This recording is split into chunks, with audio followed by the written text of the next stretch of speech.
সর্বশেষ কেপ ভার্দের বিপক্ষে ঘাম জড়ানো জয়ের পর দলকে নিয়ে নতুন করে ভাবতে শুরু করেছেন লিওনেল স্ক্যালোনি।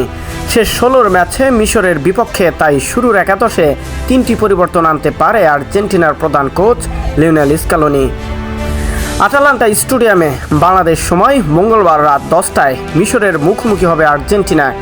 এই ম্যাচ জিতলেই মিলবে কোয়ার্টার ফাইনালের টিকিট, অন্যথায় পা হরকালে চির প্রতিদ্বন্দ্বী ব্রাজিলের মতো বেঁধে যাবে বিদায় ঘণ্টা।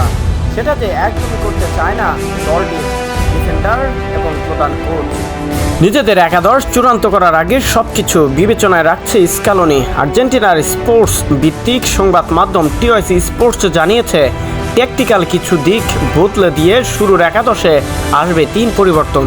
চোট কাটিয়ে পুরোপুরি সুস্থ হয়ে ওঠে নিকোলাস তাগলিয়াফিকোকে মিশরের বিপক্ষে শুরু থেকেই দেখা যেতে পারে। সেক্ষেত্রে ফাকুন্দা মেদিনাকে বেঞ্চে পাঠিয়ে দেবে স্ক্যালোনি। মূলত তাগলিয়াফিকোর চোটের শুরুর একাদশে জায়গা হয়েছিল মেদিনার। এছাড়া আক্রমণ বাগিয়ে জায়গা হারাতে পারেন লাউতারো মার্তিনেজ।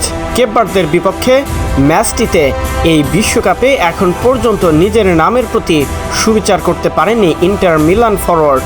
তাই তার জায়গায় একাদশে সুযোগ পাওয়ার অপেক্ষায় এখন হুলিয়ান আলভারেজ।